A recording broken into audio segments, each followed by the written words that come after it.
Welcome to The Print. Today we have with us former Chief Justice of India, Justice UU Lalit, who spoke exclusively to The Print. Watch what he said. So first question is that what are your suggestions for the change in the judicial institution, in the entire judicial system? Because you've been, for 8 years, you've been a judge of the Supreme Court, out of which, close to about 74 days you were the Chief Justice of India. So what are your suggestions for the system as well as for the institution? There are a large number of enactments where the appeals lie directly to the Supreme Court. And those appeals naturally have to be heard on facts as well as law. So it puts tremendous burden on the Supreme Court. Supreme Court is not meant for regular appeals like this. What is the normal appellate remedy, which is a discretionary appellate remedy under 136, has a different dimension. But if you make appeals, say for instance National Commission on Consumer side, appeals lie to the Supreme Court. Electricity Tribunal, they lie to the Supreme Court. TDSAT, they lie to the Supreme Court. Armed Forces Tribunal, they come before the Supreme Court. Over a period of time, the jurisdiction of the Supreme Court in these appellate areas has increased completely. And that has put tremendous pressure on the system, the Supreme Court as such. So therefore, one of the ideas perhaps to reduce the pressure would be to, rather than make it a right of appeal, which is on facts and law, put it under the basket of 136. So this is one. There are other number of suggestions which one can think of, correct? This is one of yes, that's right, that's right. So there is a lot of discussion around the Court of Appeal. What is your take on that? See, Court of Appeal to be... See, there are again, the various suggestions.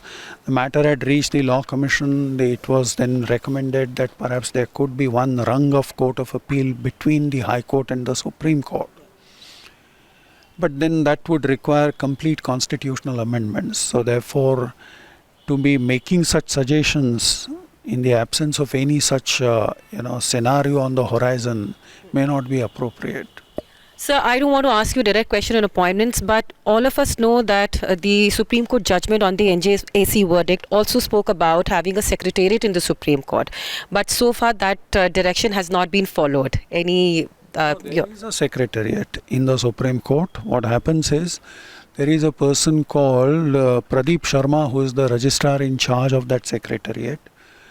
Then all the files, all the documents are maintained in the office. What you say is that the secretariat should be made more functional, more effective is a different idea altogether. Like one of the suggestions which perhaps we were toying with is that when the judges reach the zone of consideration, maybe after they complete 11 or 12 years or something such as that, or if you are say within first 60, 70 or 80 judges, then there should be some kind of a secretariat which must maintain what kind of disposal these judges are actually coming out with, what kind of judgments which are getting delivered, and a constant kind of mechanism through which you can see the performance, you can gauge that. Perhaps if that is the idea of having a permanent secretariat, then we still haven't reached that level. But was there ever any talk to go ahead with it during your tenure? In my last recommendations, which we actually were going ahead with in the last week of September, when we were thinking of that, we had exchanged the judgments of all the persons concerned, correct? Perhaps that was for the first time that we exchanged the judgments. So therefore, all the collegium members could be aware of what exactly is the output qualitatively, quantitatively, and everything. So in between, when the collegium had actually started putting out the resolutions in public, they also gave reasons for rejecting the candidates. But it was taken away, in the sense it was taken back. So what is your idea or suggestion on it? See, it was taken away rightly, because what happens is at times you may reject a name for various reasons. You may reject a name perhaps maybe because according to you, the income level of that man is not something which would justify taking him as judge of the High Court.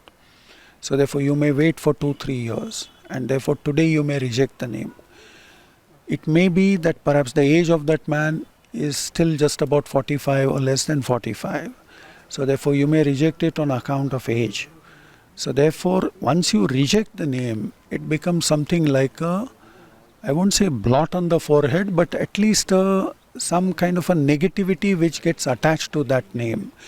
And therefore it was thought fit that we should not put the reasons in public. The reason should be part of the what is called the confidential files, so that these are communicated to the High Court collegium if need be. That's how. So how do you get transparency in the collegium system? By very nature, see, so long as the discussion is going on before the collegium, it can never be transparent. By very nature. The decisions which are coming out from the collegium will certainly be transparent, no doubt about it. But you think the procedure and the Process, supposing for instance we are collecting information about, say, we have 2 vacancies and we are collecting information about, say, 10 probable candidates. So you see the pros and cons, you see everything, you see various facets.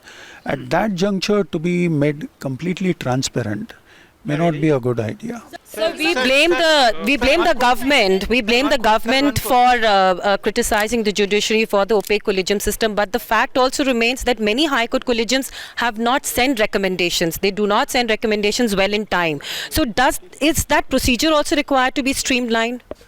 See, there are various facets. Now, for instance, there are 2-3 courts which are without regular chief justices. So therefore, the person concerned who is there may be vacancies in that High Court.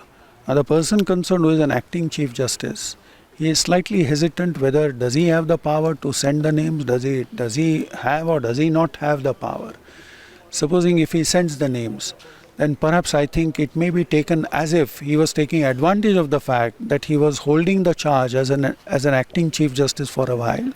So therefore, these all depends upon various, fact situations, and therefore there could possibly be delay on their part.